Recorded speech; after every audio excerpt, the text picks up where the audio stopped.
సీఎంగా విజయ్ ప్రమాణ స్వీకార కార్యక్రమంలో అందరి దృష్టిని ఆకర్షించిన అంశం రాహుల్ గాంధీ విజయ్ మధ్య కనిపించిన సాన్నిహిత్యం.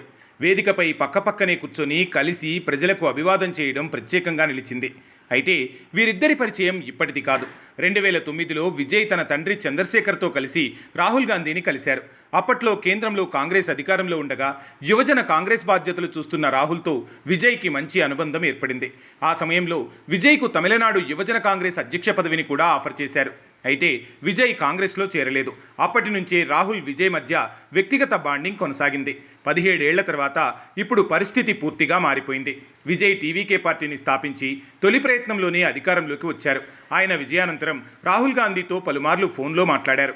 ఇక ప్రమాణ స్వీకారానికి ఆహ్వానిస్తూ విజయ్ రాహుల్ను సోదరా అని సంబోధించడం ప్రత్యేకంగా మారింది. ఆ పిలుపుకు స్పందించిన రాహుల్ కార్యక్రమానికి హాజరై విజయ్ వెంటే కనిపించారు. ఇంతకాలం డీఎంకేతో పొత్తు పెట్టుకున్న కాంగ్రెస్ ఆ పార్టీతో కలిసే అసెంబ్లీ ఎన్నికల్లో బరిలో నిలిచింది. కేవలం 5 స్థానాలను మాత్రమే గెలుచుకోగలిగింది. రాష్ట్రంలో ఆ పార్టీ ప్రాధాన్యం రోజురోజుకు తగ్గిపోతున్న సమయంలో ఈ ఎన్నికల అనంతరం పొత్తు కుదిరింది.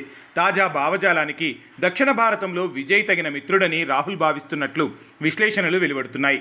అలాగే ఎన్నికల ప్రచారంలో భాగంగా డీఎంకే నిర్వహించిన పలు సమావేశాలకు రాహుల్ హాజరు కాలేదు. ఇవన్నీ కూడా వారి మధ్య స్నేహం బీటలు వారిందనడానికి ఓ ఉదాహరణగా కనిపిస్తున్నాయి. విజయ్ గెలిచిన దగ్గర నుంచి రాహుల్ ఇప్పటి వరకు 3 సార్లు ఫోన్ చేశారట. ఇక ప్రమాణ స్వీకారానికి ఆహ్వానిస్తూ విజయ్ ఆయన్ను సోదరా అని సంబోధించారు. రావడానికి ప్రయత్నిస్తానని బదులిచ్చిన రాహుల్ ఈరోజు విజయ్ వెంట కనిపించారు.